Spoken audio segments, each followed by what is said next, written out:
spectacular opening, few talks, discussions, really wonderful. And so looking forward to all that's to come. Um,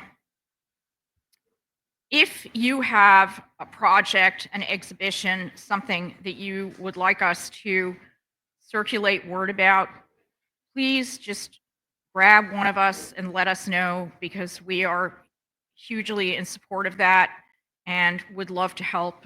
So please don't stand on ceremony.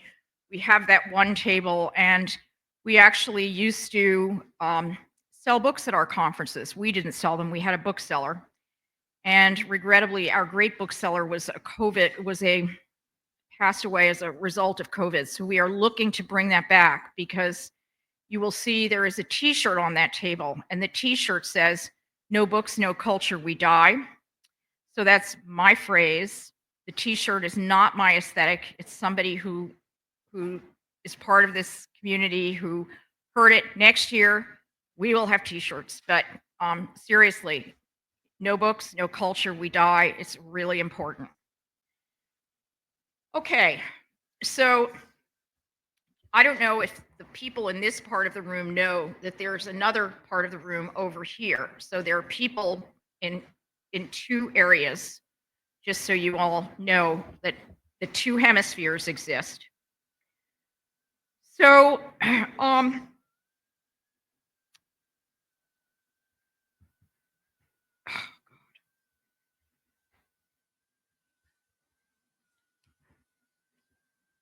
so as the morning suggested, and as the title of this conference would suggest, surrealism is sort of one of the central themes that might be associated with crafting a dream.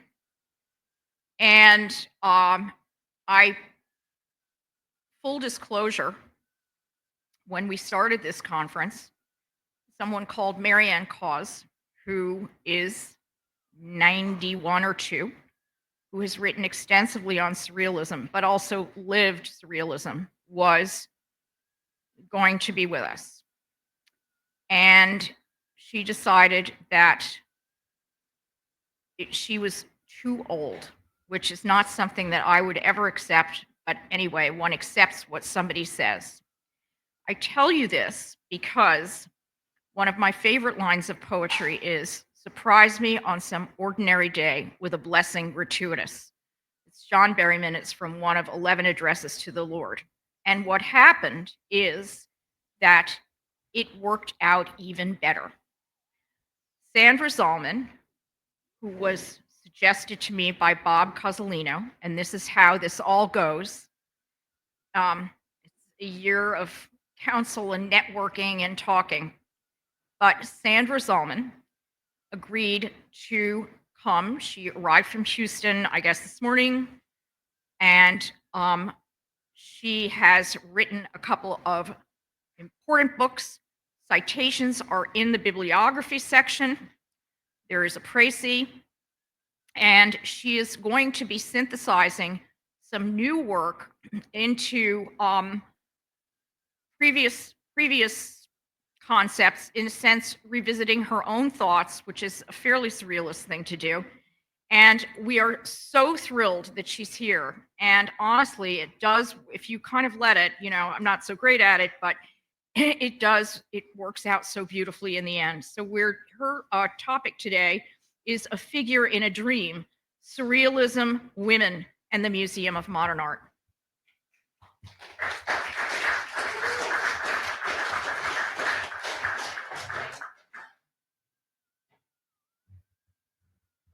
Thank you so much, everyone, for being here. Thank you to Heritage Auctions and to Lisa for organizing this event. There's a lot of intersections in my work with what we've been talking about earlier this morning, so I'm excited about that. In December of 1936, Alfred Barr, the founding director of the Museum of Modern Art, presented the mammoth exhibition, Fantastic Art, Dada, Surrealism, in New York. Earlier that year, Barr had put on his now famous Cubism and Abstract Art show, but the Surrealism exhibition was the first of Barr's exhibitions that he considered to be truly pioneering. while Cubism remained firmly within the domain of avant garde art. With MoMA's endorsement, Surrealism spread from the museum to the marketplace, traversing the increasingly fraught territory between the avant garde and the commercial. From the start, Barr wanted the Fantastic Art Dada Surrealism exhibition to be far broader than the purview of the official Surrealist movement.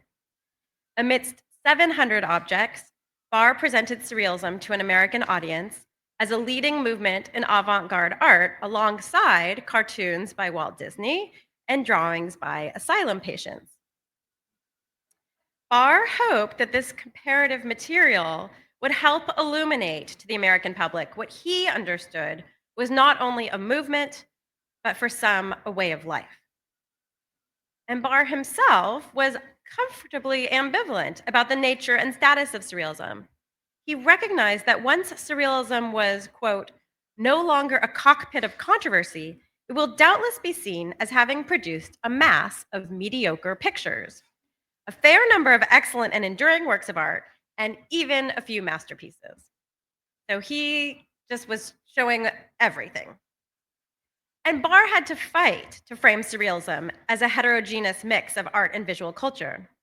Over the Surrealists' own protests, Barr decided to include what he saw as the fantastic art historical antecedents to Surrealism, dating back to the 15th century, and crafting an exhibition that covered a broad range of visual culture, from oil painting to a ceramic cat to an object made from a Sears Roebuck catalog, which you could see here and which was recently displayed at MoMA. I haven't been to MoMA yet on this visit, so I don't know what's there today. But when MoMA reopened in 2019, they had the object from the Sears Roebuck catalog on display. For these unconventional choices, Barr risked alienating the Surrealists, particularly the movement's founder, André Breton, who initially retaliated by refusing to lend key objects. Barr also met with protest from the museum's administration. President A. Conger Goodyear urged Barr to remove what he called the most ridiculous objects from the traveling show. He was embarrassed by headlines such as "Farewell to Art's Greatness" and "Modern Museum, a Psychopathic Ward." The most famous of the works in question, Merritt Oppenheim's object, was reproduced extensively in newspaper reviews. Covered with fur, the teacup, saucer, and spoon conflated a tactile pleasure with an oral one, toggling between the attractiveness of fur and the repulsiveness of hair. The furry teacup became a symbol of the psychosexual dynamics of the dining room and a send-up of the seriousness associated with fine art and sculpture. Société Anonyme founder Catherine Dreyer also objected to Barr's wide-ranging display, withdrawing her loans from the tour of the exhibition because of Barr's inclusion of works by children and the mentally unstable. Barr seemed to take it in stride, writing to Duchamp that Duchamp would be entertained to hear this news, though it was mainly Duchamp's works that Dreyer withdrew. Following the close of the exhibition, Barr secured for MoMA's comparative collection a drawing that had been on view done by an 11-year-old girl, Jean Hosington, and he also acquired the Sears Roebuck catalog. He also tried to acquire the fur teacup, but that didn't happen officially until a decade later. Barr's far-reaching presentation of Surrealism set the tone for the exhibition's critical response in the United States. While American reviewers were generally accommodating, the notion that Surrealism was worthwhile artistically was up for debate. The critics found the array to be a hodgepodge. Art Digest wrote, "If you've misplaced anything around the house, trot into the modern. Chances are you'll find it there." And critic Emily Genauer declared that the real value of this show rests on the good pictures in it, and there are probably only a few dozen out of the 700 items. But Life magazine asked its readers to identify with Surrealism, saying, "Surrealism is no stranger than a normal person's dream. When you scribble idly on a telephone pad, you're setting down your irrational subconscious. And other reviewers found surrealism to be a reflection of society. In The New Yorker, critic Lewis Mumford concluded that it would be absurd to dismiss surrealism as crazy. Maybe it's our civilization that is crazy. Has it not used all the powers of rational intellect to turn whole states into fascist madhouses? And here we are, almost 90 years later. The New York Times expressed a similar opinion. A view of what's going on under the name of surrealism in the Museum of Modern Art suggests that the artists of the lunatic fringe, however they rank in their own field, are better than the political commentators at describing what's going on.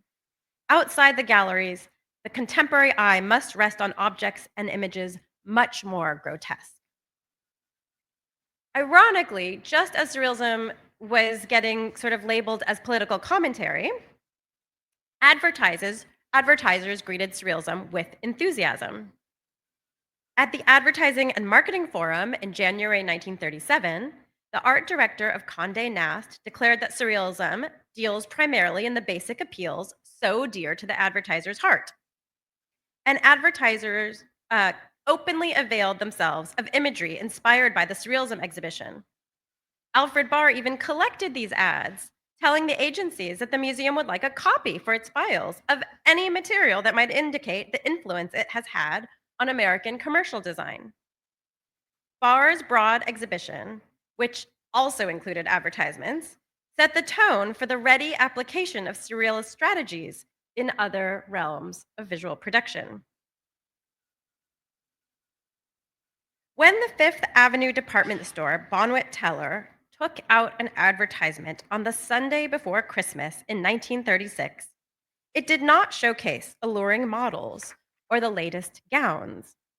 Instead, the ad illustrated a disembodied eye and urged shoppers to come to the store to see another form of advertisement: new window displays, one of which was designed by surrealist artist Salvador Dali.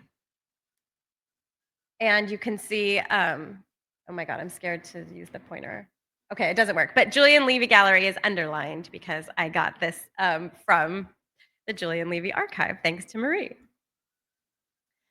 An article appearing on the same day as the ad noted that to distract thousands of women bent on Christmas shopping on the last weekend before Christmas is not easy.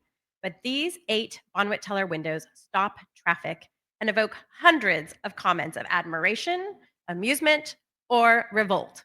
Never indifference, however. Captioned like an artwork, she was a surrealist woman, like a figure in a dream. Salvador Dali's window garnered the most press. It was also the most eccentric. Dali's design flouted recent display trends that advocated foregrounding the merchandise in uncluttered, spare, yet dynamic arrangements. While Dali's design did feature a mannequin dressed in a black dress with accessories, including a purse and jewelry, these were among the few items for sale featured in the window. The rest of the display was described by New York City Retailing Magazine as an assortment of junk. And women's wear assessed Dali's window as the gayest of all, describing how hundreds of teaspoons cover the floor, dozens of cocktail glasses hang suspended from a dinner jacket, and red arms, their fingers tipped with white fur nails, reach out from the walls of the case toward the mannequin, whose head is one mass of red roses. So I wish this was in color, but it is not. So imagine those arms are red, the dress is black, and those are the only real colors I can understand from this. Oh, and the face is red.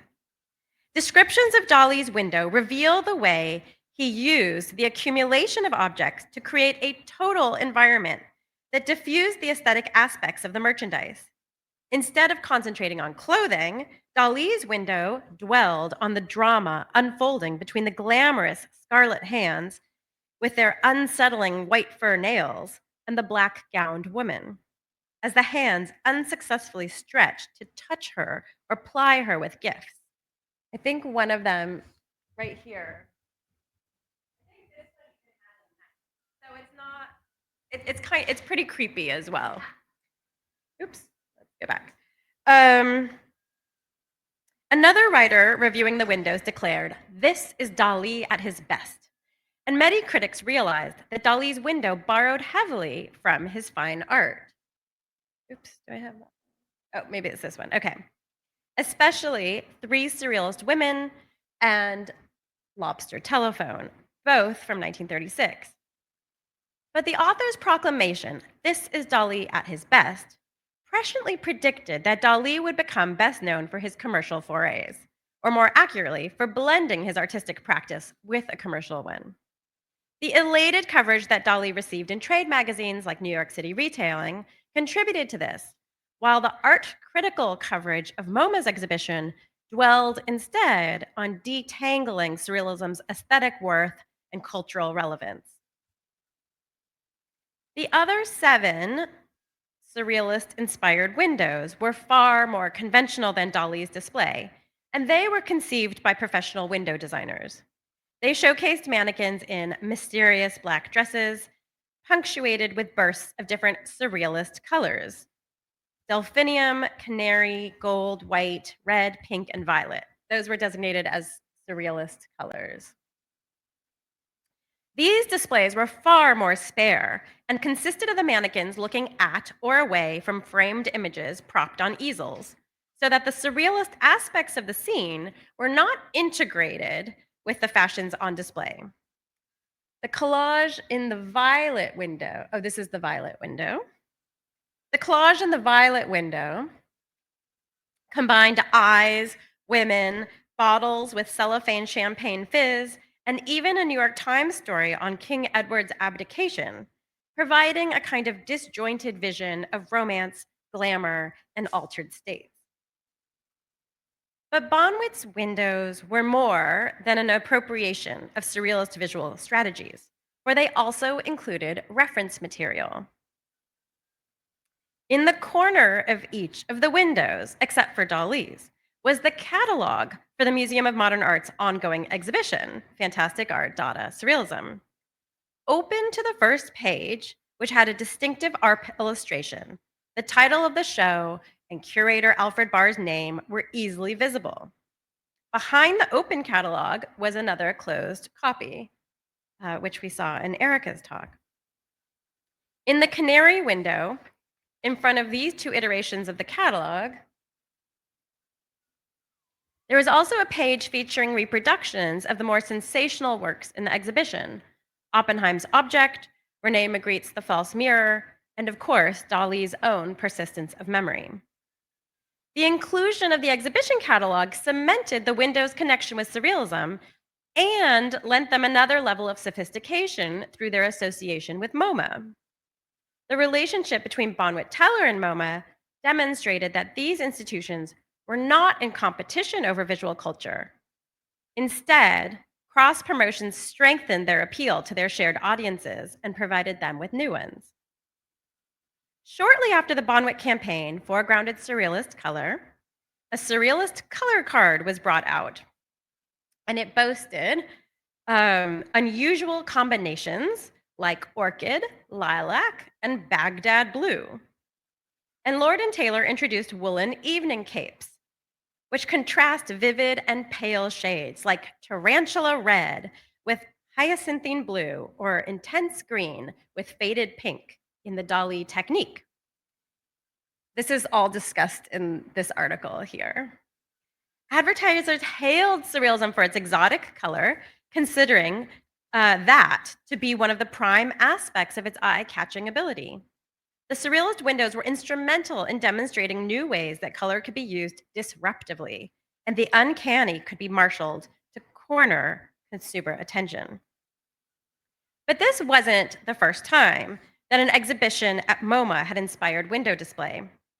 In 1935, Saks Fifth Avenue had created a set of windows to coincide with MoMA's Van Gogh exhibition. In the Saks windows, which I unfortunately don't have a photo of, splashy garments matching the colors in Van Gogh reproductions, were the center of the displays. But the Surrealist windows didn't need splashy garments to demonstrate their chicness.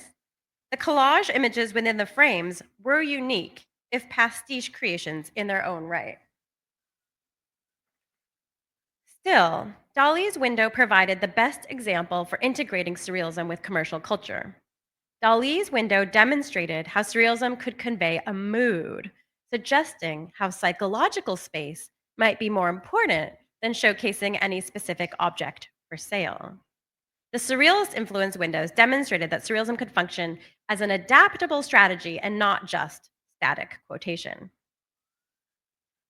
Window display was an acknowledged mass entertainment, but the extra attention that the surrealist windows garnered was noted in the newspapers. According to store management, the surrealist windows not only attracted large crowds of passersby, but sold far more of the dresses shown than was the case for a more usual form of display. So for Bonwit Teller, the surrealist windows offered multi-layered publicity opportunities. The store took out an ad for the windows advertised for the store, and in addition, the papers promoted the windows as news items. Dali's imprimatur helped surrealism dominate advertising in the 1930s. Because surrealism was a contemporary avant garde movement, it seemed sophisticated to upscale consumers, whether or not they had extensive art knowledge. That there was a surrealism show at Julian Levy's Midtown Art Gallery demonstrated surrealism's contemporary status, while the exhibition at MoMA spoke to the movement's potential historical importance. So when the Fantastic Art Dada Surrealism exhibition traveled around the country, so too did the influence of surrealism on window displays. So the following week, after the windows, Bonwit ran another, more conventional ad to promote its fashion fantasy for New Year's Eve.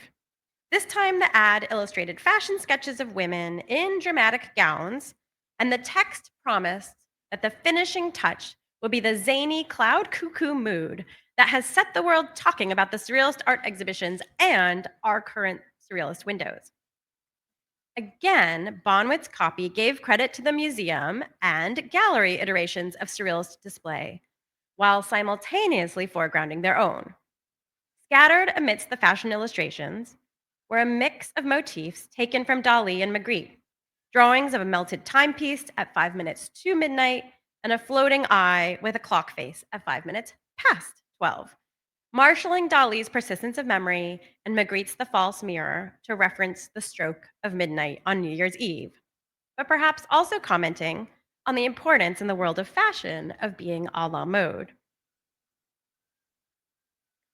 On the heels of the MoMA exhibition and the Bonwit windows, several companies came out with print ads that borrowed from surrealism's visual strategies.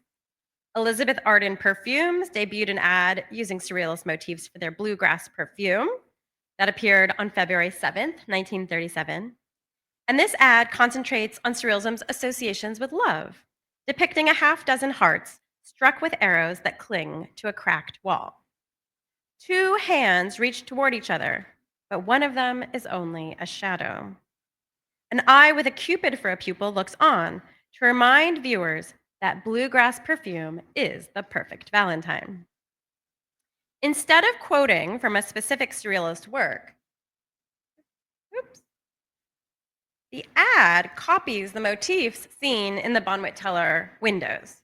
So we're seeing a kind of derivative sort of pastiche of things.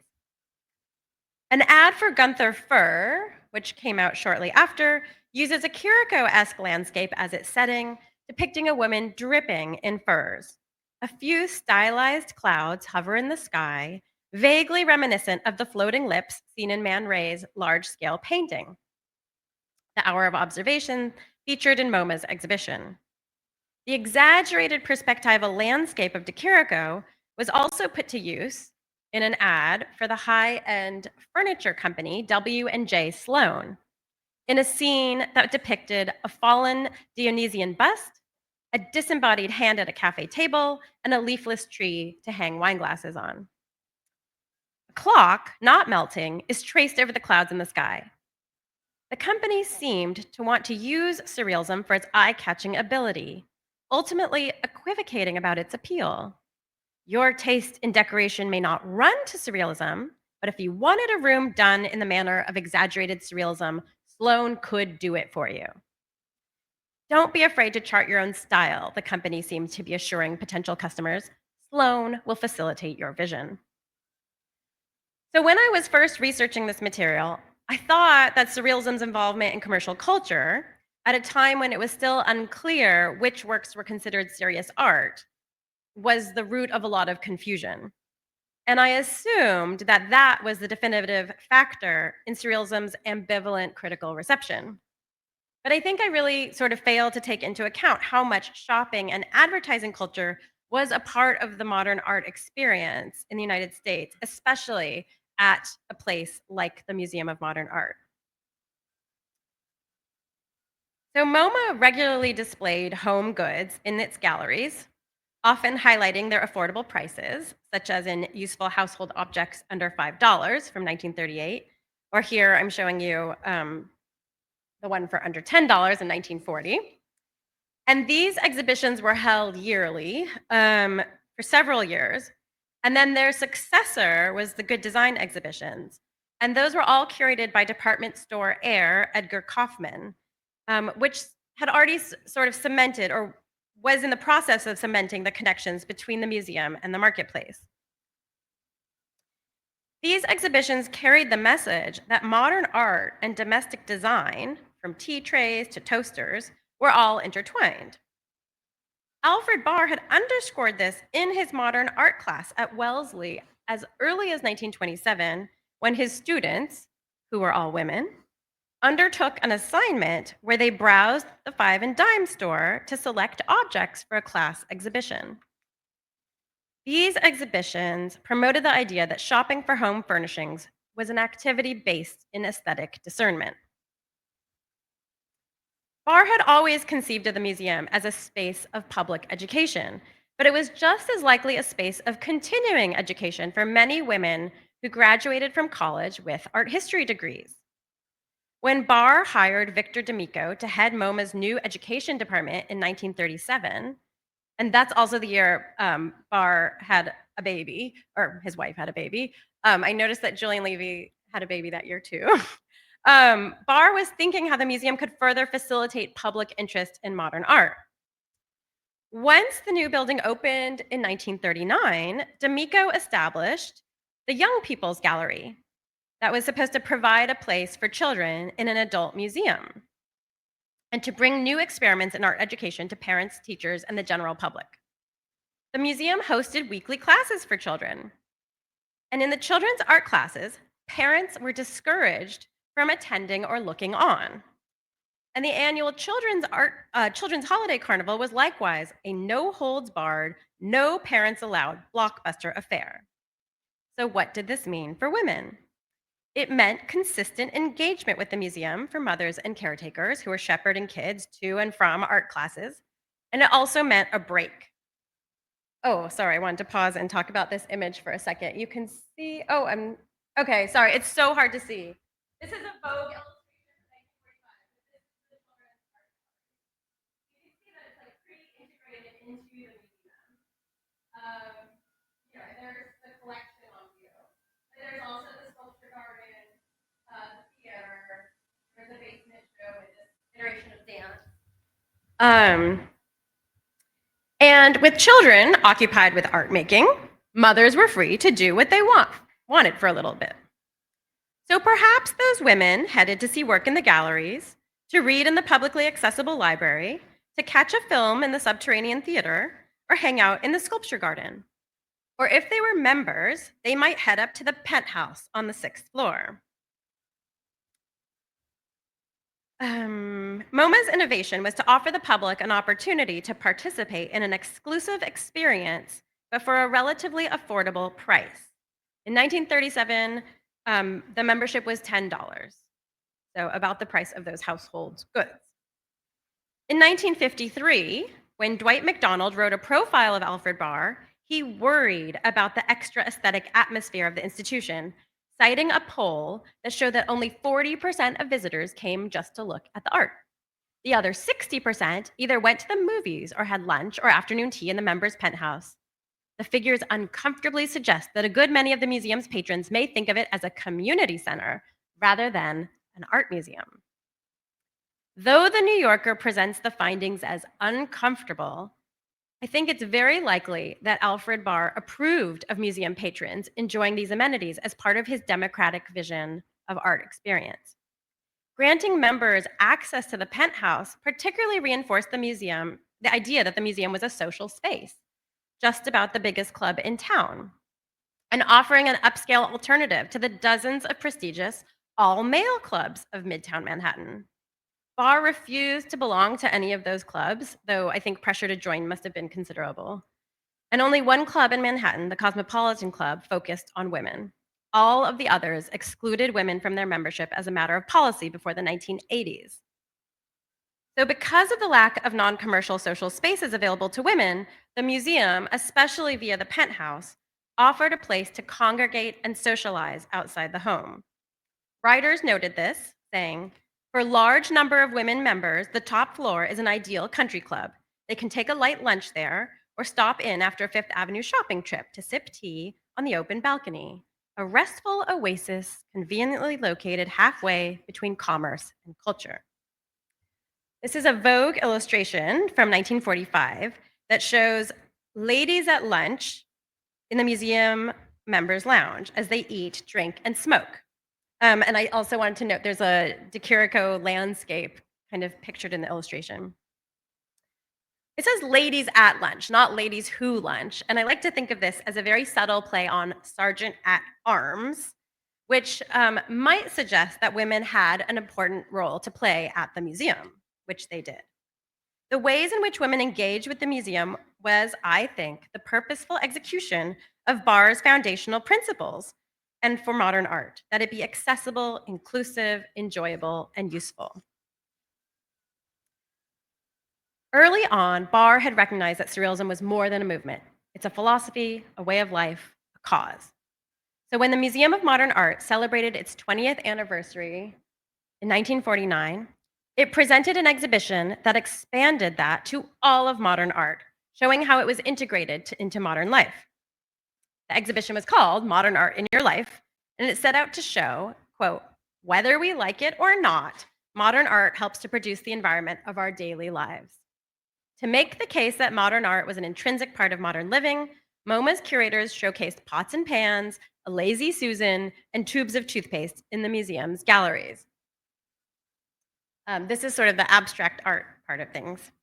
Window display was also featured prominently in the surrealist section of the exhibition, where surrealism's influence over the psychology of shopping was foregrounded. Through a curtain flanked by paintings by Dali and Tanguy, the viewer entered a room painted black where curators had duplicated 6 full-scale Fifth Avenue department store windows lit by spotlights, showcasing the fluidity of fine art and everyday life. Although Dali had been crucial in introducing surrealist techniques to American window designers, the curators chose to install only the displays of professional window dressers to illustrate surrealism's role in commercial design. This time, the tie-in was even more seamless.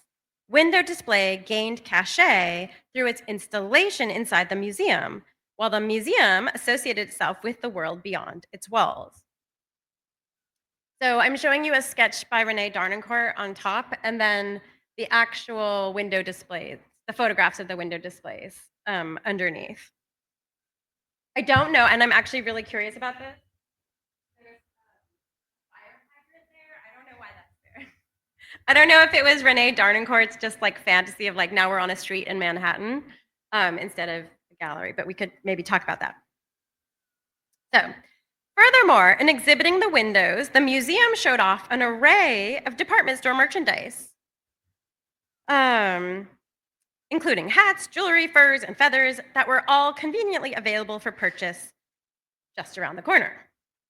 Now, MoMA's catalog made the case that surrealism contradicts usual habits of seeing and accepted ways of good design. And in this sense, surrealism is inartistic and gradually becomes artistic.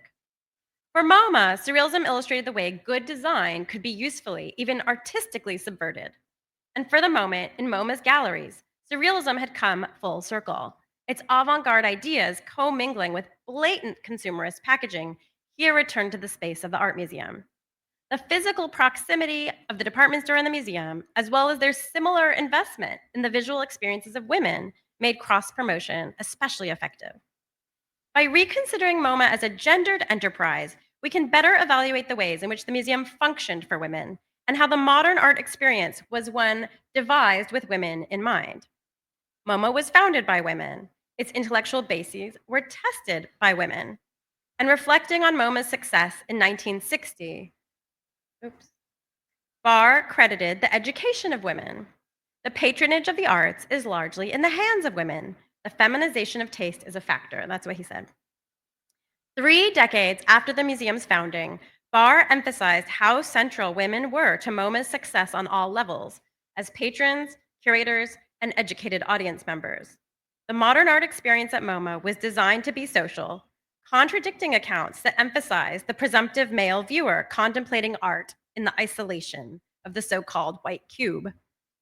MoMA's inclusion of women was not a consciously feminist impulse, but the gender dynamics I've elucidated here affected how the Museum of Modern Art as an institution advanced the precepts of modern art and offers us another model for moving forward as art workers today expand the idea of what a museum can be.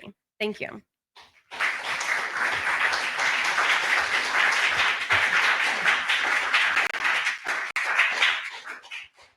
I don't know if we have time for questions. I don't know. Okay, short questions. I don't know. Yeah. A general question in your work on shop window design, can you tell us from that work, when did shop window design as art form start? Is it Like- during this period or is it prior? Like the status of it as art. I want to say during this period. I mean, I don't know the full history of shop window design. I think it gets maybe even earlier because Atget is taking photos of shop windows. But it's hard to gauge like who thinks it's art and who thinks it's not, you know? Like I would guess that the shop window designers themselves thought it was art, but it doesn't necessarily get institutional credibility until maybe MoMA displays those windows. Thank you. That's a good question.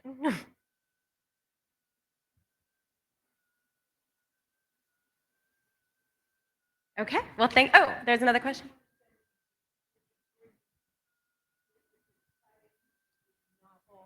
It was illuminating, and you did it with great grace, and you brought in so many elements that for me were new, that it was exciting to be part of this. Oh, thank you so much. Thank you. Thank you.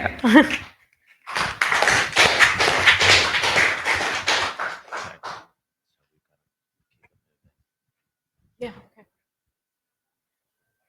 Is Jennifer here? Oh, cool. Okay.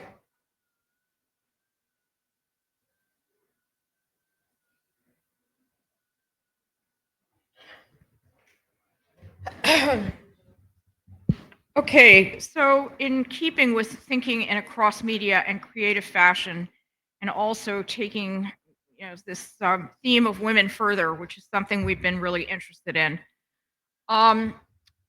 we are going to have 2 talks on women and mosaics, and then a conversation with both of them, sort of about their subjects. And the first person who's going to speak is Kathleen Skolnick, who teaches at Roosevelt University. She is on the board of the International Hildreth Mayer Association. She has written on Hildreth Mayer and on Art Deco, and we are delighted to have her with us today. And what I would encourage you to do is there is an abstract of her talk, or précis, whatever, in the organized document, and also some bibliographic suggestions, and also a reminder that in your packets there is a postcard from the Hildreth Mayer Association, and it announces, or it has access to a walking tour. And as a reminder, Hildreth is just 4 and 5 blocks away from here. So at any rate, I'm very delighted that we have this on the program. And so welcome, Kathleen.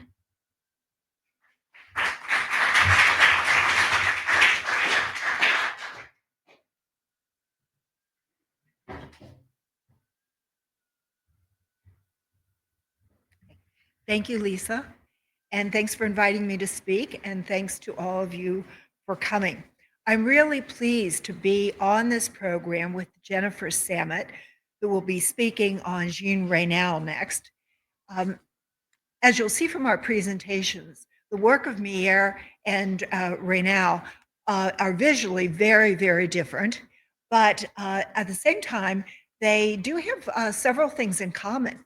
And I think it would be interesting to discuss some of these similarities and differences during our conversation.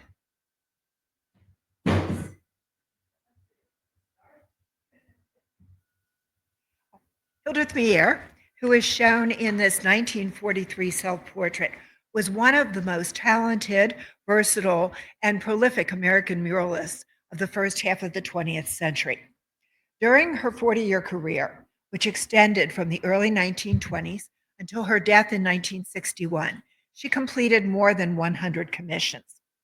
She designed murals for many different building types, and she worked in a variety of mediums, including paint, ceramic tile, glass and marble mosaic, terracotta, wood, metal, and stained glass. But despite her versatility and her extensive body of work, Mier has not been very well recognized, even among art and architectural historians. I'm curious to know how many of you had heard the name Hildreth Mier before you read the description of this presentation? Just one.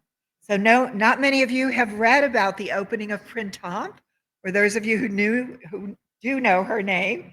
Was it in an article about the new Printemps department store? No? Okay.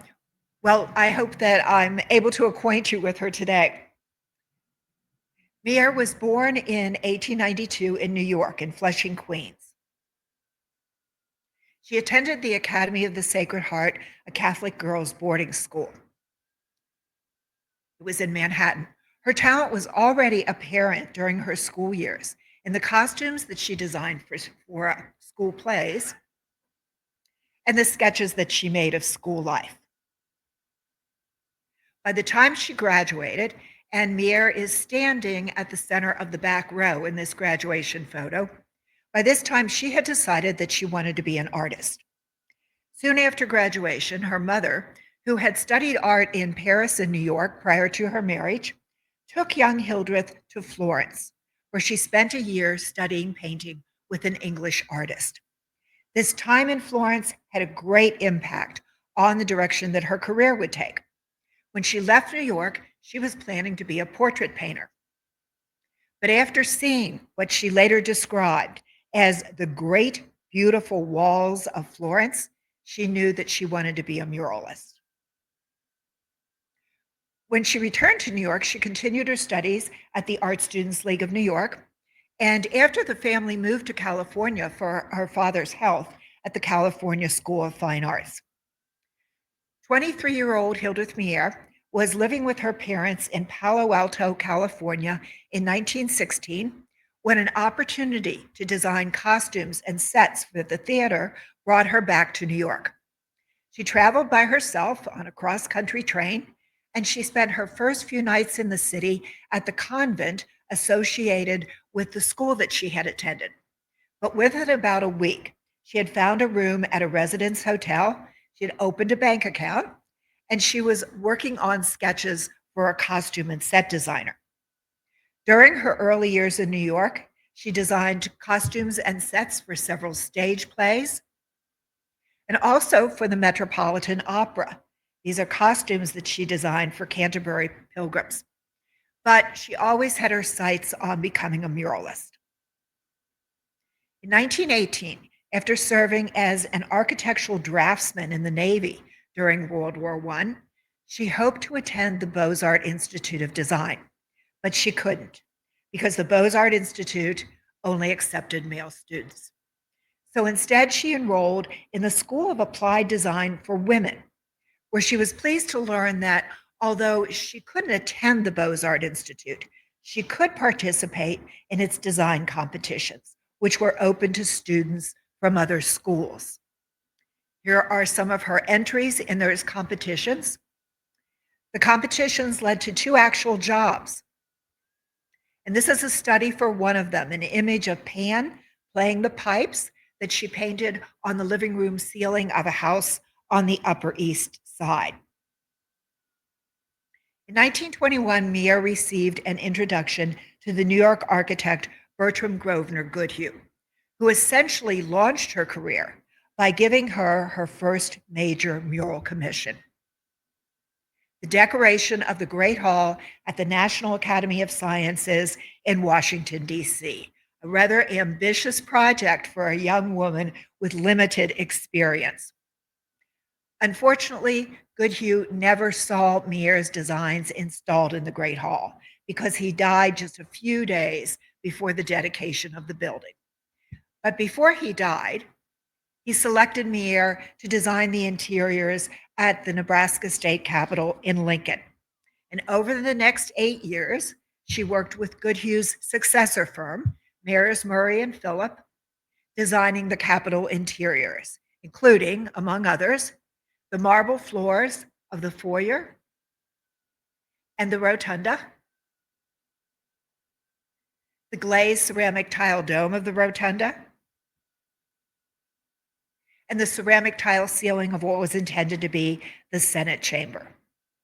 Mier's work at Nebraska established her reputation as a muralist and led to many more commissions. As I mentioned earlier, she designed in many different mediums, but one of her favorites was mosaic. She had seen early and medieval mosaics during her travels to Rome and Ravenna.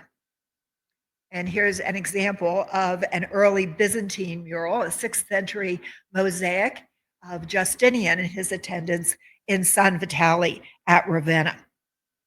Despite the ancient origins of mosaic, Mier considered it to be a great modern medium, and with its great beauty of texture and color and its absolute permanency, it offers decorative possibilities to the modern architect and designer.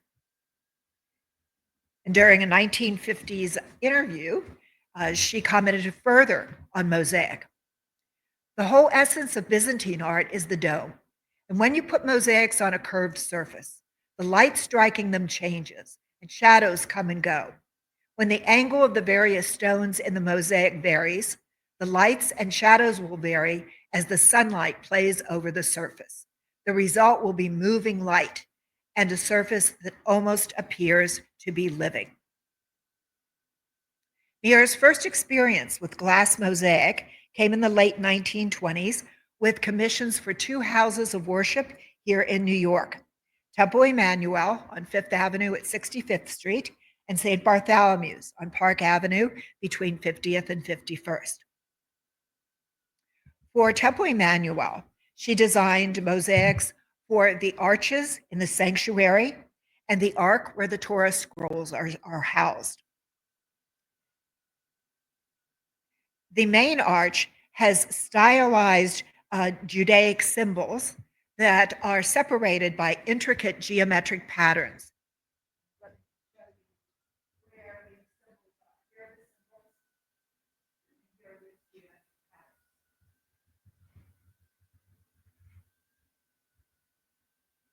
This is the symbol at the top of the arch. This is day 2 of creation, the creation of the heavens and the separation of the waters.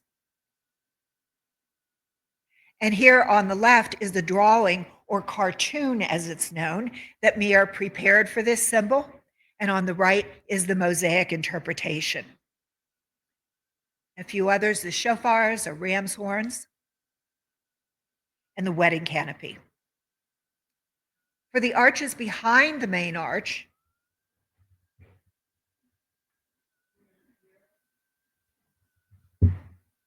She designed these complex geometric patterns. Here's an example of 3 of them.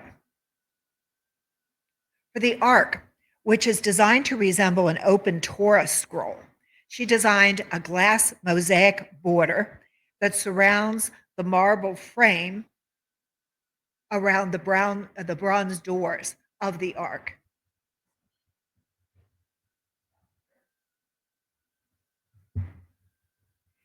And it's filled with floral designs, and there's quatrefoil patterns which replicate the ones that you see in the bronze doors.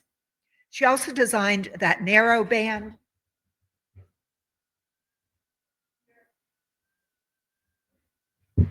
Sorry, I can't get over to that one.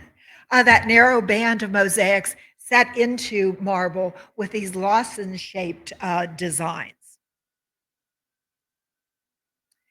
Bertram Goodhue, who designed the Nebraska State Capitol, also designed St. Bartholomew's Church on Park Avenue.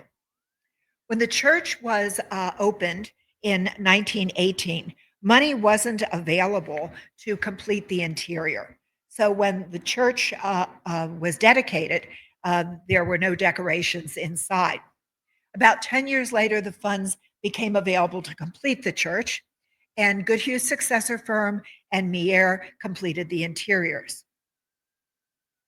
Mier's first design at St. Bartholomew's was for the apse. The art committee at the church requested what they called, they requested that the design be executed in what they called a primitive type of, a Byzantine primitive type of mosaics. In the half dome, she depicted the transfiguration, Christ's revelation to 3 of his apostles of his divinity. The Byzantine influence is seen in the primarily frontal position of the figures and that shimmering gold background, which is really a hallmark of Byzantine art. But at the same time, the modeling of the bodies creates a sense of weightiness and solidity that contrasts with their slender, elongated forms wearing robes with stiff vertical folds that you typically see in Byzantine art. And here's a comparison between the mosaic at San Vitale and Mier's design. Mier also designed 8 glass mosaic panels below the windows in the apse.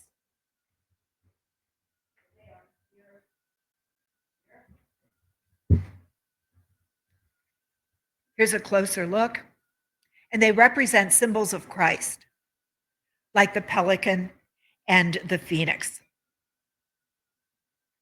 Mier's next project at St. Bartholomew's were the domes in the narthex or vestibule at the church. This time, the art committee specified the theme, which was the creation cycle, but they did not request a specific style. And Mier adopted a stylized Art Deco approach, although that gold background, again, shows a Byzantine influence. The cycle alternates from north to south. In the northernmost dome is day 1, the separation of light and darkness with these jagged silver lines radiating from the silver center. And then we go to the other end of the narthex, the southernmost end, where we have day 2, the creation of the heavens and separation of the waters, one of my favorites of all of Mier's designs, with these droplets of water falling through the stylized clouds to those wavy patterns in the pendentives or corners. Back to the north for day 3, the creation of dry land with stylized trees and plants at the center. And then day 4 to the south, the creation of the firmament and separation of day from night with the gold sun and moon and stars at the center. In the central bay, which lines up with the main entrance to the church, Mier combined day 5, the creation of living creatures, and day 6, the creation of man. At the center is the hand of God, and in the pendentives, you have birds, deer, fish, and man. Mier did not execute her own mosaics, but she was very interested in understanding the mosaic process. In 1927, during a trip to the Mosaic Factory, Pohl and Wagner in Berlin, she was there to evaluate mosaic samples for the apse at St. Bartholomew's. And during that time, she spent 4 days in the factory workshop learning about the production of mosaics. And in this photo, she's holding a double-edged hammer that is used to cut the glass plates to form the tesserae or tiles. Mier's mosaic designs started with small to scale sketches that were progressively enlarged to a full-scale drawing or cartoon. And this is what was sent to the Mosaic Factory. When it arrived, the design was traced onto tracing paper. And then the tracing paper was put face down on a heavier piece of paper and rubbed, producing a reverse image. Jigsaw-shaped segments were drawn onto that reverse image. They were numbered, and then they were cut apart and distributed to the mosaicists. And the mosaicists would glue the tesserae down on these reverse images. They were working in reverse, and that's what this mosaicist is doing. He is not working on Mier's design. He is working on a mosaic that's by Barry Faulkner that's on Radio City Music Hall. Some of you may be familiar with it. It's above one of the 6th Avenue entrances. But notice how the figure to the right, the head that he had been working on, is oriented differently from its position in the cartoon above,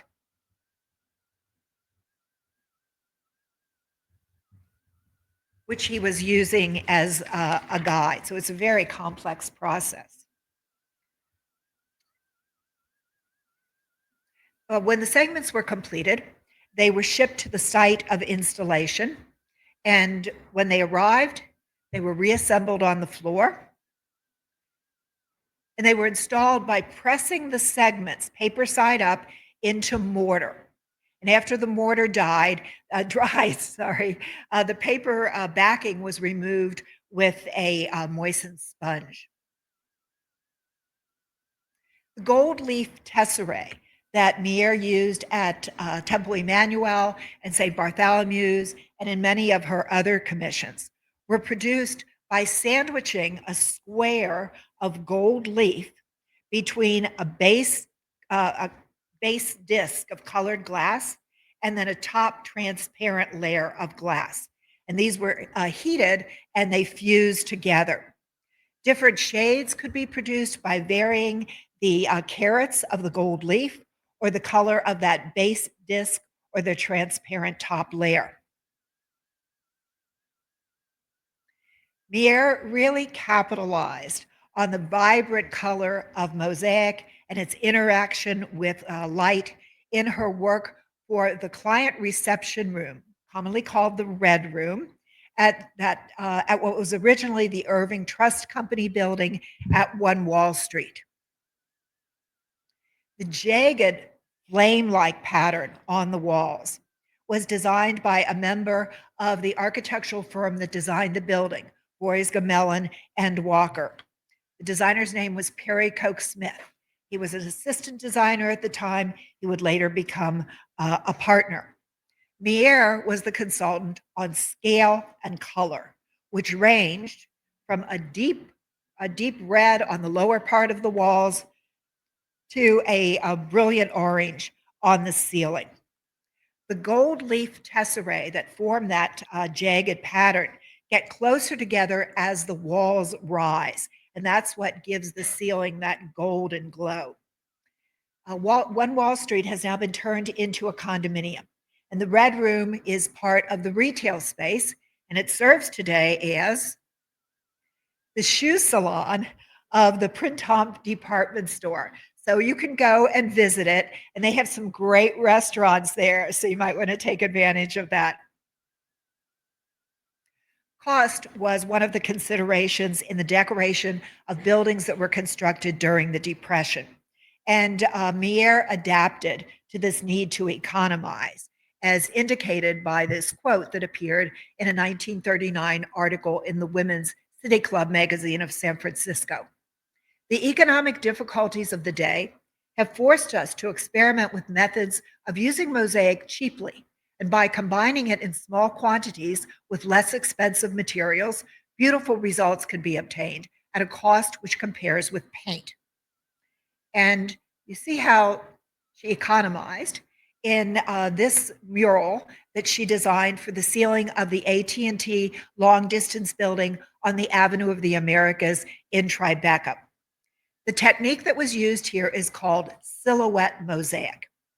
In silhouette mosaic, the glass tiles or tesserae are used for the outlines and the details, and the spaces in between are filled with colored plaster or cement. Silhouette mosaic is much more economical than solid mosaic, which was an important consideration during the Depression. Her theme here is the continents linked by the wireless and by the telephone and wireless, and it reflects the function of the building as an international hub of communications. At the center of the building, at the center of the ceiling, are two classically inspired figures you see here, and they're grasping these gold lines representing telephone and telegraph wires that extend diagonally to personifications of the continents at the periphery of the ceiling. Here is Australia and Asia, and Africa and Europe. All of the examples of her mosaic work that I've shown so far were executed in glass mosaic, but she used marble mosaic for the mural that she designed for above the walls to the entrances to the elevator banks at Prudential Plaza in Newark, New Jersey.